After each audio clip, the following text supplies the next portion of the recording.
I flew up to Oakland. Gotcha. You're one of my favorite spoken word artists. I want to say favorite people, but we haven't really been like friends, hung out like that.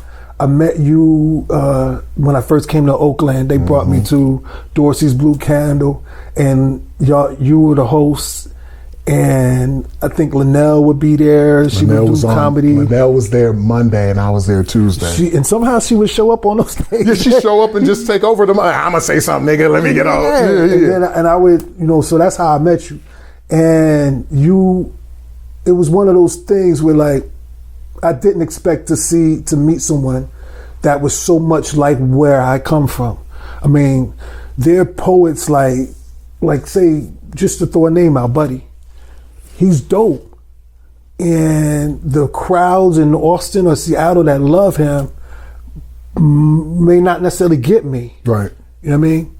But he couldn't come to Newark or to Bogies or, some of the places, in Harlem or the Bronx. Right. And, he wasn't going to rock the Brooklyn Moon. Right. You know what I mean? Right.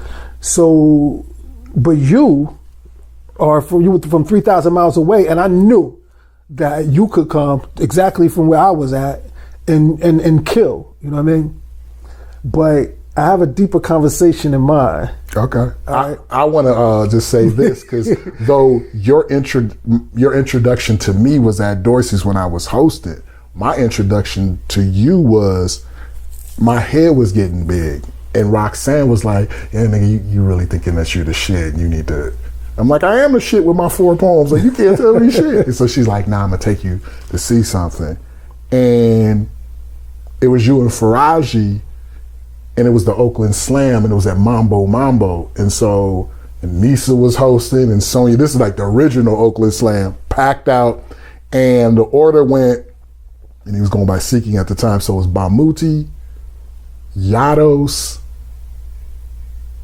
somebody else, and then no, it was me. She put me up. She got me on the list because she knew people. It was me, and I was like, yeah, I'm gonna kill these motherfuckers with my poem. And then Bamuti came. I'm like, oh shit, I didn't know he did the Conjuring Cashier's Clay. I'm like, what the fuck is this? And she purposely made me see all this. So it was Bamuti, and then it was Yados, and he did the Coltrane. And Faraji wasn't there that time, and then it was you. So she knew how the order was. It's like, yeah, you think you the shit, so I'm gonna let you see these poets who come after you. And all the little cheers that you got, it's gonna get snatched.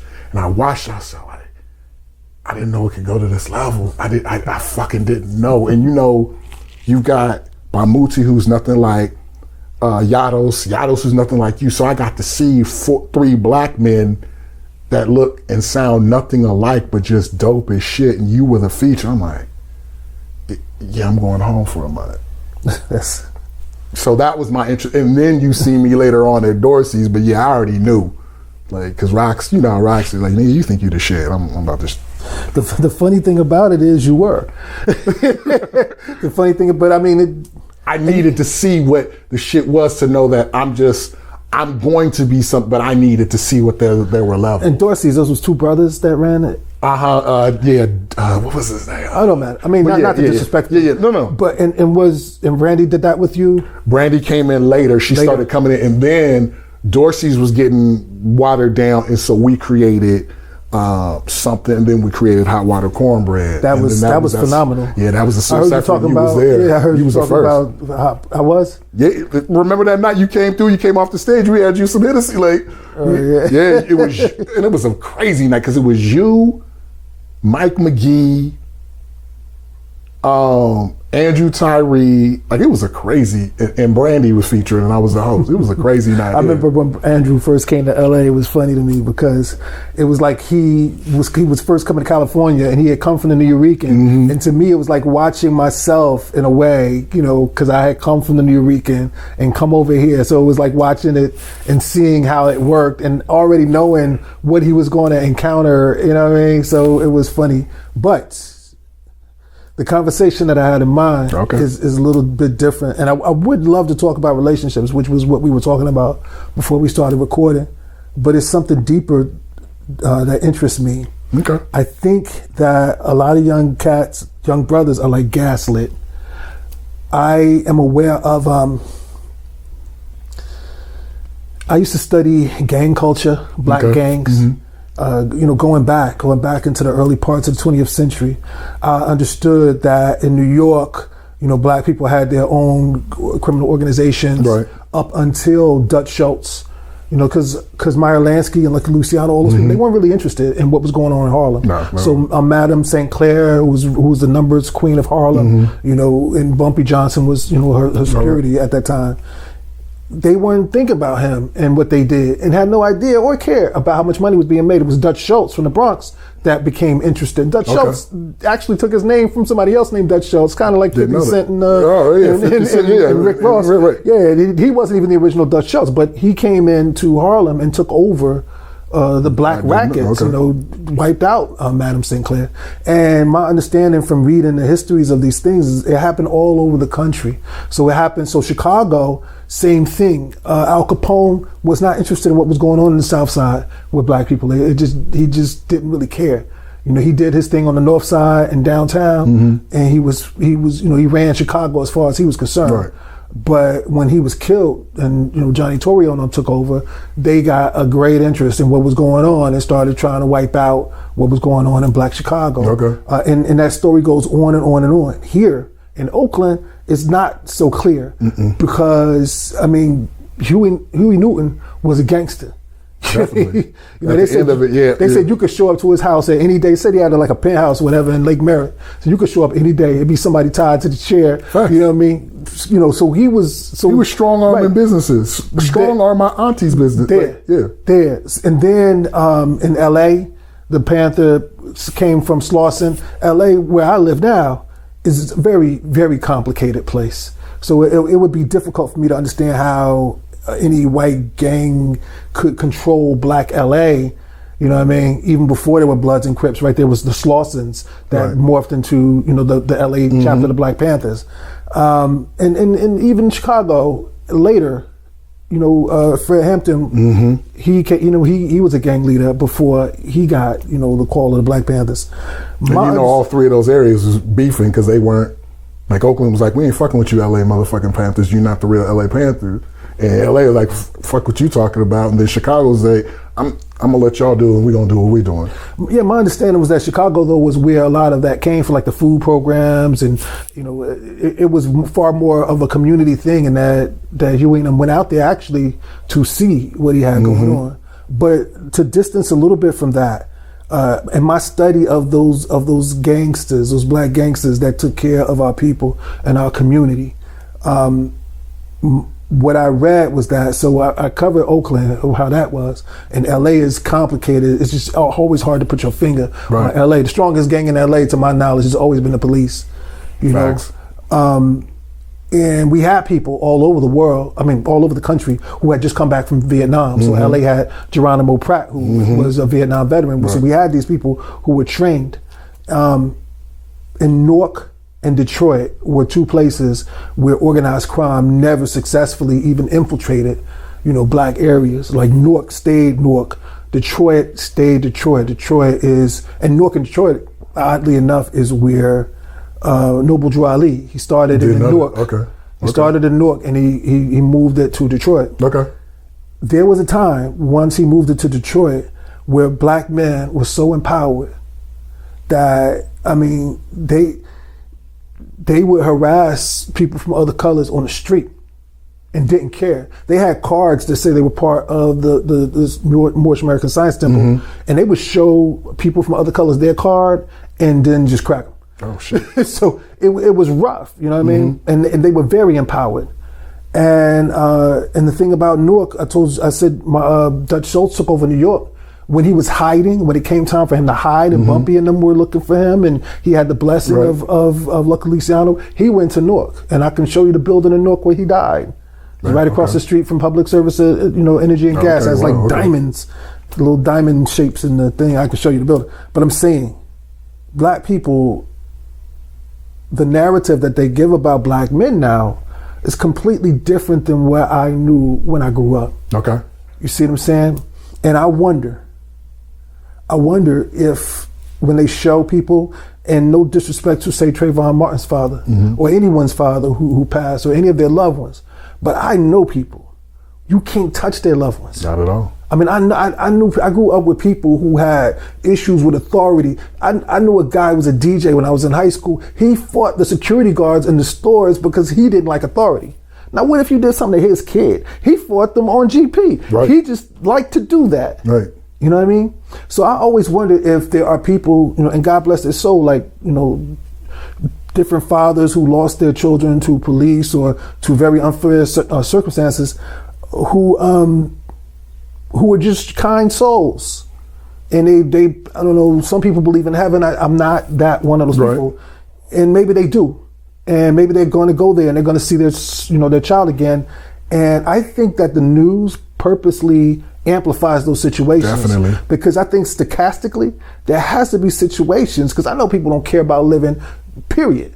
Forget what you did to their kid. They don't even want to live in the first place. No. And now you just gave them a reason, a way out. Those people don't make the news. No. And I think that it gaslights a lot of young black men and older black men into thinking that the way to do it is the way the news said, just, kumbaya. You hire, whoever the lawyer de jure is and the civil rights leader de jure is, and you'll get a settlement. Yeah, you get a settlement. I've seen these people doing speeches and getting, 5 figures, man, to do these speeches. And I know they got demons, but there's no alternative for them. But everybody's not like that. And I think that's what confuses a lot of young black men and older black men, is because they don't resonate with that. It's like, if you touch, people like Eleanor Bumpurs, his grandmother. Right. If you touch some people, man, you touch their grandmother, they don't matter, man. They wasn't going to heaven anyway. So I know motherfuckers who'll be on some stuff of, you just say something ill about my mama or something, like you'll catch a bullet.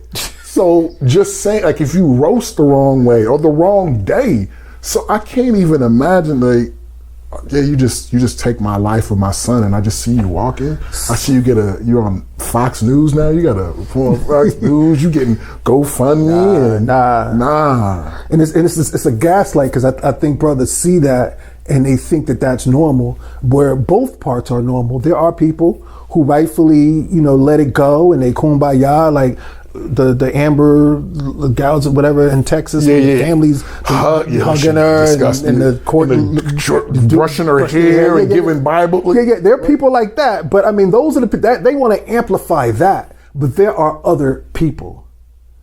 So, all right, I'm gonna share a piece, and I want you, to follow up with what we discussed, because that is perfect. That's the perfect one. Okay. This one I did when I was in that airport. I took a whole nother itinerary. I took a whole other flight itinerary just because I knew that the flight would be changing flights in enough time for me to do that thing, Man, I appreciate that still, though. You will work twice as hard to get half as far. Come on now. They already know who you are. That's why the game just remained the game. And you're going to have to accept they already know in your DNA adapt for success. It's the damned and the blessed. It's the vapid versus you, who is completely something else. And society knows no sympathy for you. Don't everything seem weird when you walk in the room? Don't everybody act scared when you walk in the room? I got to tell you why. They already know the hell they put you through and can't imagine how it is you don't retaliate and still persist to survive, magnetize space, emit light, carry weight, and here you are building with a brother like me who done thrived more than 25 years past his expiration date. Which is crazier when you consider what they did once they figured what we was doing on top of Funky Drummer, Apache, Substitution Theme from the Planets, Impeach the President, Rocksteady, Amen Brothers, and all types of other alternate breaks and beats. They continued to meet to acknowledge we was kicking knowledge on top of beatboxes, and the DJs kept it rocking while simultaneously watching the dance floor and still searching for more entertaining options in the crates. And they had to retaliate. COINTELPRO. They had to infiltrate. COINTELPRO. And the next thing you know, they had all types of whack cats rapping about how many niggas they killed and how much blow they sold. And some of them actually did do dirt, and some of them actually got away with it. But some of them had a dark secret, which was that they actually got caught though. But they wasn't never rapping about how they begged their way out of those long ass bids by agreeing to spy, lie, and snitch on their peers. COINTELPRO. They wasn't never rapping about how they begged their way out of those long ass bids by agreeing to push the prison industrial complex by glorifying drug dealer and nigga killing the kids, COINTELPRO. And for what is worth, counterintelligence runs the ultimate reality show. They got all types of fake celebrity informants pushing fake vehicles and houses, networks and businesses that ain't theirs. They got all types of marketing teams and focus groups to manufacture fake conflicts, relationships, and romantic affairs. Counterintelligence runs a mean machine. It's just like the last poet said, it's automatic push button remote control, synthetic genetic command your soul. It's automatic push button remote control, synthetic kinetic command your soul. They make their celebrity informants look like successes just to mess with your head. They make their celebrity informants look like successes just to convince you to do the things that they claim they did. They make their celebrity informants look like successes because what they have in mind for you is a jumpsuit, prison labor, and a jumpsuit slave labor in a prison bed. You know, back when I was a kid, I used to attend college in Brick City on the corner of Market and Martin Luther King, and we used to stare at the buildings across the street and contemplate what it'd be like to work in that county Bing or to be making paper in that county courthouse. And we figured either way, even after we got our degrees, we'd probably still end up taking orders from some white person who ain't even have a college diploma, have a high school diploma or a GED. And in one case, we would get to build with some real souls. And in the other case, at least our physical forms would be relatively free. And we hardly ever talked about the future because we never really came up with any answers, except that there would always be more of us in them jail cells than there ever would be of us on the campus. Right. And with this game stacked against the black man, how we ain't supposed to take chances? It's just that regardless of the circumstance, you don't ever do anything to risk losing respect for who you are. And you struggle and you rest and you hustle and you never forget that brothers who wait around for things to get fair always seem to be the same cats that tragically underestimate how much self-mastery it takes for a black man to get far. And your piece is, I think, even more on topic. Okay. This is a father's warning shot. A strong oath, if anything ever happens to my sons, that if you ever graze their beautiful face with billy club and bullet, confuse taser for pistol and write it up in your report labeling an accident, I swear I will strike down upon thee with great vengeance and furious anger that you'd have thought that God or Samuel L. Jackson turned psycho. Something has to change with these police officers that have hatred in their holsters, but this poem is not to spark a change. This is a father's warning shot, letting you know as a black father, I've done everything in my power to make sure that my sons do not get shot by you, so I'm asking you to do everything in your power to make sure that you do not shoot them, to serve and protect them. You will not make me like Trayvon Martin's father, because I am not that strong of a man. I know myself. I am weak and reckless. I don't have the time to sit in a courtroom testing my patience with testimony from a prosecutor that normally sends little black boys to prison, hoping that this time he'll be on our side to get it right. I do not have time to see if you will get it right. You will not convince me that it took an illegal Radio Raheem chokehold to take down my son. Forget that. I am his father. I play wrestle with him all the time, so I know exactly how strong he is. His mother will not yell no, scream why, and if the day ever comes, she comes to me with tears in her eyes, no breath or hope in her lungs, asking me, begging me, baby, why? Do something. The job of a father is simple: provide and protect. And if you take that away from me, I will strike, snap, scream, kick, forget a march. I will fly off the hinges, release the Kraken, turn in the same beast you thought my son was when you pulled the trigger. Scratch that. I will turn in the same beast you were when you pulled the trigger on my son. My son's names will not be used as chants or hashtags or a war cry. My son's face will not be on a mural or a t-shirt. My son will not have me and his mother dressed in all black on the cover of a magazine holding a picture of him. My sons are not beasts. My sons are not threats. My sons will bury me. I will not bury my sons. My sons. Trey and Langston. Light enough could be considered pretty boys, but dark enough to be called suspects. And I know some of you are thinking, do we get up this upset when it's a black on black crime? And the answer is no. And the reason being is because something seems just heinous and disgusting, knowing that my hard-earned tax dollars are being used to hire hitmen to put hits out on my sons. The only time that a child should be taken away from his mother is at birth by the medical staff. And as soon as they clean him off and check him, they hand it back to the parents. So I'm asking you, when you see my son walking down the street or getting pulled over for a routine traffic stop, I'm asking you, begging you to make sure that they're able to come back home.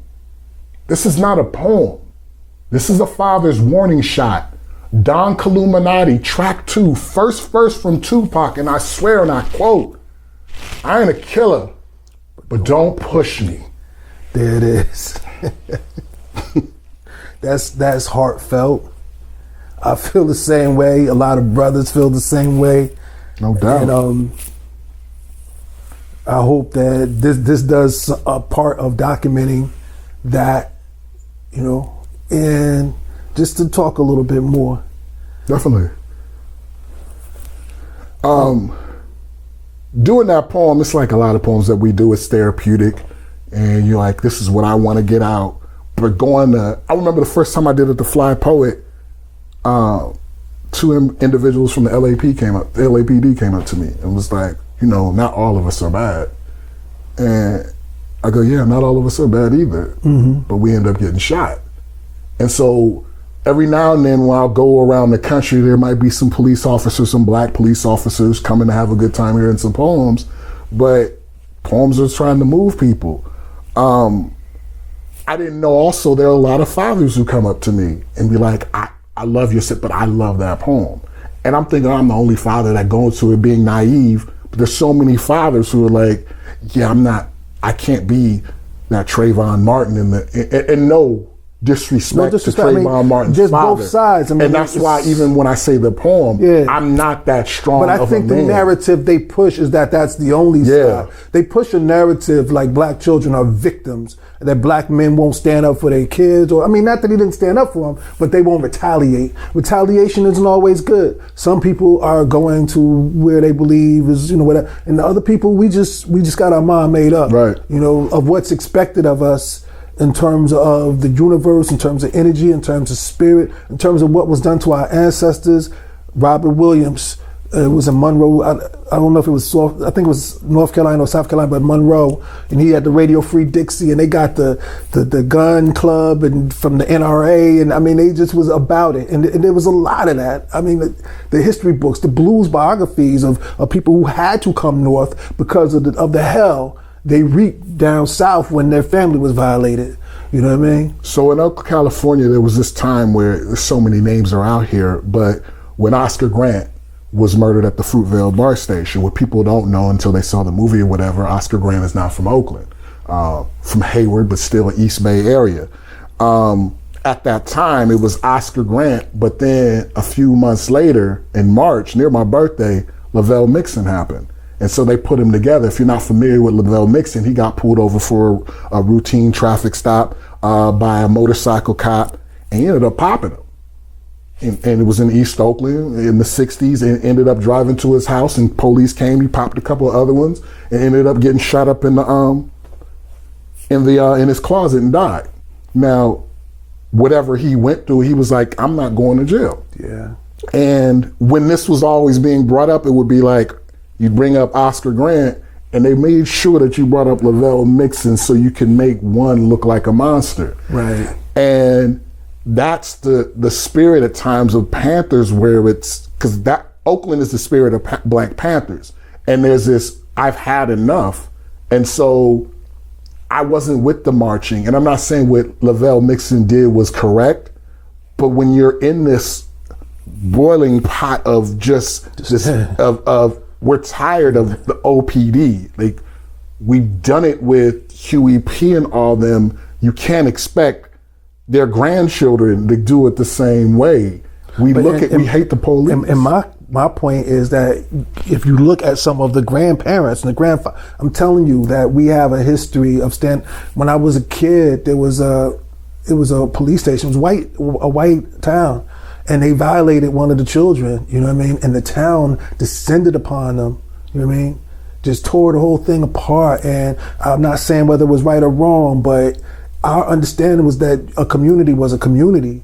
And it just seems that now marching was a technique in the 60s, but there were also there was also, you know, the Nation of Islam. Malcolm X got arrested, to my recollection, from what I read, once he used to go, he traveled around the country like Marcus Garvey did, you know, on Greyhounds or whatever, and he started those mosques, you know, a lot of those mosques himself. Right. And he would train them to fight. So he did a lot of training the Fruit of Islam in the beginning. And he got arrested for handing out brochures about how to build Molotov cocktails. You know, so what I'm saying is, like, and then, like I said, you go back to the Noble Drew Ali days, you know, a lot of what we did was all about protecting our families. And Rosewood and Black Wall Street and all those weren't the only two places like that. There were a lot of places started by Black veterans. Every time Black people came back from a war, you know, whether it was the Korean War, the Vietnam War, the Korean War, World War II, World War I. Right. I'm saying that, you know, Black men came back with their weapons, with their training, and they wanted to protect their community. And the Newark Rebellion in '68, you know, the father would point out that a lot of the Moorish, you know, people who call themselves Bay and L or BI and L, you know, they were propped up on the project rooftops and poking out of tenement windows. You know what I mean? They were trying, you know, and the same thing was happening in the LA riots, right. Watts riots. So I just think that the narrative is lopsided. I think it's lopsided. Matter of fact, I know it's lopsided. When we talked about the Trayvon Martin situation, I can't imagine being in the courtroom and having an individual paint a foul picture of your son, and you just have to sit there after he murdered your son. You just have to sit there and listen to it. Again, I don't have that strength. I commend him for being able to do it. On the flip side, if we remember in St. Louis, when the grand jury happened with Michael Brown, there was this in Ferguson, there was same thing. I mean, right there. There was Mike Brown's stepfather, and he was watching his wife at the time, who was the mother of a slain boy, and she was trying to like articulate her feelings. And that's why I say in the poem, the job of a father is to protect and provide. So I watched him more than I watched her, because I'm a Black man and I was a stepfather too. I'm watching another stepfather, and he was just looking at her, feeling his anger, and he yelled out, "Burn this motherfucker down." And remember, he was vilified for that, for saying something. Why was he vilified? He couldn't protect his woman's son. And we show how Trayvon Martin's father is, regardless of how he feels. And being sued now. Right. And being sued now by the very person who murdered his son. So we see how he was, and regardless if you agree or not how he did it, and they made sure they publicized it. Exactly. They publicized it. And we don't even know what type of agony. We don't even have his side of the demons that came along with watching this man just, I mean, he sold a gun he shot him with or whatever. Like signing Skittle bags at gun shows, like, and I gotta just sit there. That's the type of hell that I never want to go through, because we don't know if he wants to say burn this bitch down, but he just doesn't know how to say it. And this man who said his reaction is burn this motherfucker down, because he couldn't protect. He gets vilified, he gets less pressed. The other one they made him apologize, like they wanted to make apologies. And the other one gets put up in front of everyone, and then people really do feel like their sons are a victim, you know. And then it empowers people to be like, oh well, there's no penalty, you know, for taking out these little Black boys. You know, they're just gonna all march and, you know, sing gospel hymns and hope for the best, you know. And be tried. I'll be tried by a jury of my peers, not theirs.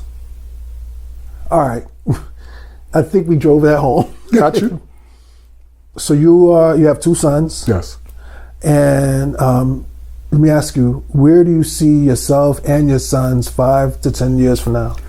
And by yourself, I mean also whether you'll be in a relationship or not. You know, even career-wise.